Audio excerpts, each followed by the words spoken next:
क्या अनिका की दीवानगी में कुणाल डोगरा कर जाएगा सारी हदें पार? अनिका के सामने आया उसी के अतीत से जुड़ा कौन सा काला सच? क्या कामिनी जानती है अनिका के खोए हुए बेटे से जुड़ा कोई बड़ा राज?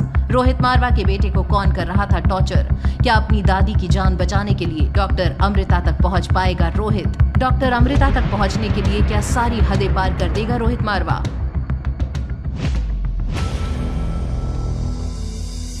अपनी दादी की सर्जरी के लिए रोहित का डॉक्टर अमृता तक पहुंचना बहुत जरूरी था और इसके लिए वो किसी भी हद तक जाने को तैयार था। सैम, बताओ मुझे क्या पता चला है तुम्हें डॉक्टर अमृता के बारे में? सर, मुझे एक ऐप मिला है जिससे हम डॉक्टर अमृता का फोन ट्रेस कर सकते हैं, पर शायद ऐसा करना गलत और सही सोचने का वक्त नहीं है हमारे पास। मुझे डॉक्टर अमृता की एग्जैक्ट लोकेशन चाहिए। सही गलत के बीच का फर्क भूलकर रोहित मारवा को मिल चुका था डॉक्टर अमृता तक पहुंचने का एक नया रास्ता। वहीं इन सब से अनजान डॉक्टर अमृता उर्फ अनिका जल्द फंसने वाली थी एक नए जाल में। अनिका, मुझे तुम्हारी फार्मा कंपनी चाहिए। एनी हाउ, कीमत जो तुम बोलो। तुम्हारी सोच और औकात दोनों से कहीं ज्यादा। मैंने तुमसे पहले भी कहा था, फिर कह रही हूँ, मैं अपनी माँ की आखिरी निशानी तुम्हें हरगिज नहीं दे सकती। सोच लो अनिका, पछताओगी। मैं मुंह मांगी रकम देने को तैयार हूँ। मैं जितना भी कमाती हूँ उतना मेरे और मेरी बेटी के लिए काफी है। उससे ज्यादा की ना तो मुझे जरूरत है ना ही चाहत। अच्छे से जानती हूँ कि तुम ये सब क्यों कर रही हो। कुणाल को छीनना चाहती हो ना मुझसे? सोचना भी मत, कुणाल सिर्फ मुझसे प्यार करता है। यकीन ना हो तो आज शाम होटल पैराडाइज के बॉल रूम में आकर खुद ही देख लेना। कामिनी, तुम अपने बेटे को ढूंढ रही हो ना? आज शाम 6 बजे बॉल रूम में पहुंच जाना। ये कहते ही कामिनी ने फोन रख दिया। पहले कुणाल डोगरा का वो खत और अब कामिनी की ये धमकी। अनिका के मन में अब एक डर बैठे जा रहा था कि आखिर होटल पैराडाइज के बॉल रूम में ऐसा होने क्या वाला है। लेकिन फिर भी अनिका अपने खोए हुए बेटे को पाने की तड़प में ठीक 6 बजे बॉल रूम पहुंच गई। बॉल रूम में मौजूद लोगों की नजरें अनिका पर टिक गईं, लेकिन अनिका की आंखों को तलाश थी कामिनी की। हेलो अनिका, सजावट देख रही हो? सब कुछ कितना परफेक्ट है ना? कुणाल ने करवाया है सिर्फ और सिर्फ मेरे लिए। बुरा लग रहा होगा, है ना? जो कुणाल तुम्हारी एक झलक भी बर्दाश्त नहीं कर पाता, वो मुझसे इतना प्यार करता है। मैं तुम्हारे लिए दिल से खुश हूँ कामिनी। रही बात कुणाल की, तो उसमें मुझे कोई दिलचस्पी नहीं है। मैं यहाँ बस इसीलिए आई हूँ कि अगर तुम्हें मेरे बेटे के बारे में कुछ भी पता हो तो प्लीज मुझे बता दो। क्या कहा तुमने? तुम्हें कुणाल में दिलचस्पी नहीं है? तुम्हारी इतनी औकात नहीं है कि तुम कुणाल जैसे लड़के को पाने के बारे में सपने में भी सोच सको। एक नाजायज बच्चे को साथ लेकर घूमती हो और बेशर्मी से अपनी दूसरी नाजायज औलाद का पता मुझसे पूछ रही हो। बिल्कुल सही किया था मॉम ने तुम्हें वो इंजेक्शंस देकर। इंजेक्शंस? कौन से इंजेक्शंस दिए थे तुम्हारी माँ ने मुझे? हार्मोनल इम्बैलेंस के इंजेक्शंस। तो क्या मेरे मोटापे की असली वजह वो इंजेक्शंस थे? बिल्कुल सही समझा तुमने। मॉम ने जानबूझकर तुम्हें वो इंजेक्शंस दिए थे ताकि तुम चाहे कितनी भी कोशिश कर लो, तुम्हारा वजन 1 ग्राम भी कम ना हो। सौतेली बेटी होने की इतनी बड़ी सजा! कितनी बदचलन हो तुम! इतनी मोटी बदसूरत होने के बावजूद शादी से पहले प्रेग्नेंट हो गई। कहीं अगर मेरी मॉम ने वो इंजेक्शंस ना दिए होते तो न जाने क्या क्या गुल खिलाती। अपनी सौतेली माँ से मिले इस धोखे ने अनिका को तोड़ कर रख दिया। बॉलरूम में सबके सामने अनिका का तमाशा बन चुका था, पर उसकी किस्मत उसे अभी और तमाशे दिखाने को तैयार बैठी थी। एक दिन एक लड़की से नजरें मिली तो समझ आया कि परियां हकीकत में भी होती है और आसमान की सबसे हसीन परी फिलहाल यही हमारे बीच है। और आज उसी परी से मैं अपने दिल की बात कहूंगा। कुणाल की बातें सुनकर कामिनी खुद को दुनिया की सबसे खुशनसीब लड़की समझ रही थी, मगर कुणाल वो तो अनिका के प्यार में इस कदर अंधा हो चुका था कि अनिका के ठीक बगल में खड़ी कामिनी पर उसकी नजर ही नहीं गई। कामिनी की मौजूदगी से अनजान कुणाल के कदम कामिनी से होते हुए अनिका पर ठहर गए। ये है वो परी, क्या तुम मुझसे दोस्ती करोगी? कुणाल, तुम होश में तो हो? ये क्या कर रहे हो? कामिनी, तुम यहाँ क्या कर रही हो? जिस अनिका से कामिनी सबसे ज्यादा नफरत करती थी, उसी अनिका के लिए कुणाल का ये दीवानापन बर्दाश्त कर पाना कामिनी के लिए नामुमकिन है। उसने जबरदस्ती अनिका का हाथ खींचकर उसे एक झटके में कुणाल से दूर कर दिया। तुम क्यों बार बार मेरी जिंदगी को तबाह करने आ जाती हो? वेट, आज मैं तुम्हें ऐसा सबक सिखाऊंगी कि कुणाल और मेरी जिंदगी में वापस आने के बारे में सोच के ही तेरी रूह कांप जाएगी। जहां पार्टी में मौजूद हर कोई इस तमाशे को देखकर हैरान था, वहीं कुणाल का खून ये सोचकर खौल गया कि कामिनी ने अनिका को नहीं बल्कि उसकी रागिनी को थप्पड़ मारा है। तुम्हारी हिम्मत कैसे हुई रागिनी के साथ ऐसी बदतमीजी करने की? तुम पागल हो गई हो क्या? रागिनी? कौन रागिनी? कुणाल, तुमने इस बेशरम लड़की के लिए मेरा दिल तोड़ा।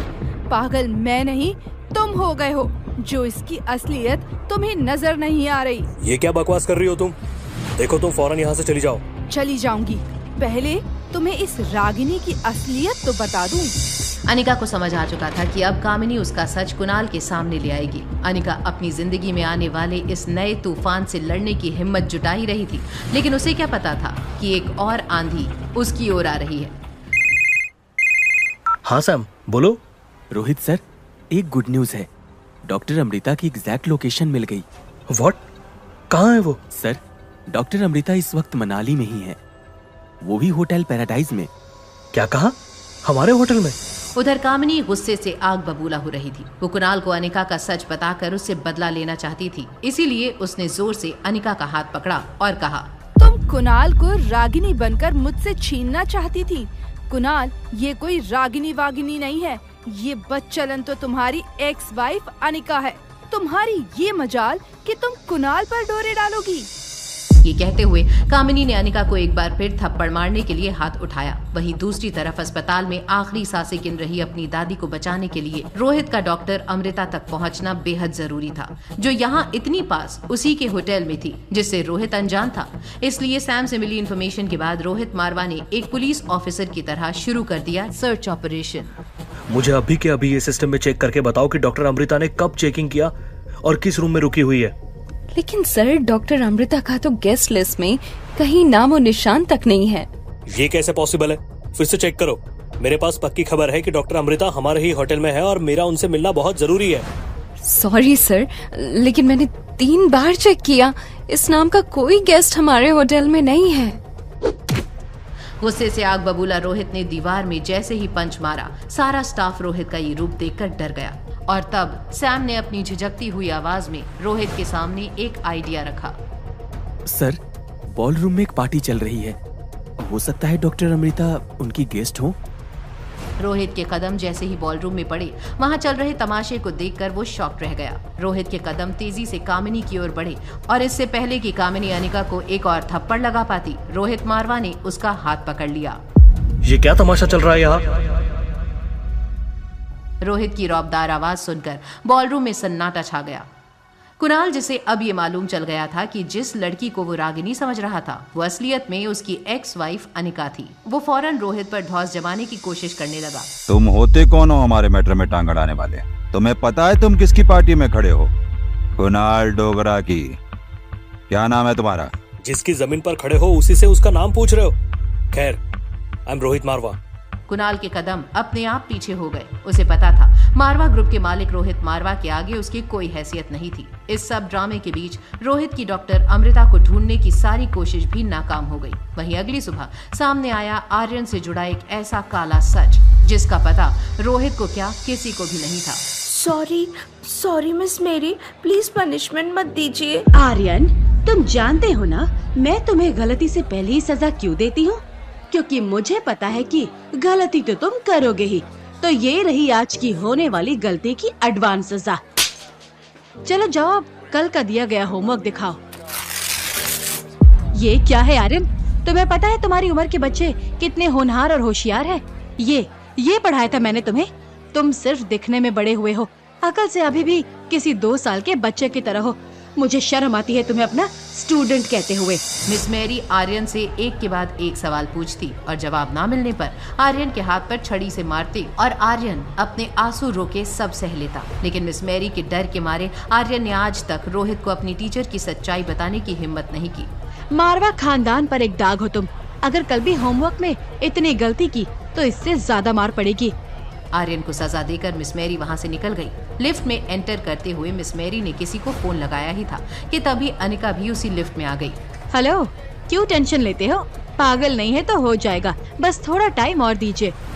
पढ़ाई उससे 2nd स्टैंडर्ड की करवाती हूँ और सवाल 6 स्टैंडर्ड के पूछती हूँ। गलती करे तो हाथ से मारती हूँ और गलती ना करे तो छड़ी से। आप फिक्र मत कीजिए, सब कुछ प्लान के मुताबिक ही हो रहा है। लिफ्ट का दरवाजा खुलते ही मिस मैरी तो वहाँ से चली गई, पर अनिका अब भी सोच में डूबी थी कि भला कोई टीचर मासूम बच्चे के साथ ऐसा कैसे कर सकती थी। अनिका ने मिस मैरी को रोहित के रूम से निकलते हुए देखा था। वो जानती थी कि वो अनजान औरत रोहित के बेटे के बारे में ही बात कर रही थी। तभी अनिका को आया एक ऐसा फोन कॉल जिसे सुनकर जम गए अनिका के पैर। अनिका दीदी, मम्मी। ज्योति बुआ को क्या हुआ प्रीति? तुम पहले रोना बंद करो और खुल के बताओ। मम्मी को बचा लो दीदी, मम्मी की जान खतरे में है।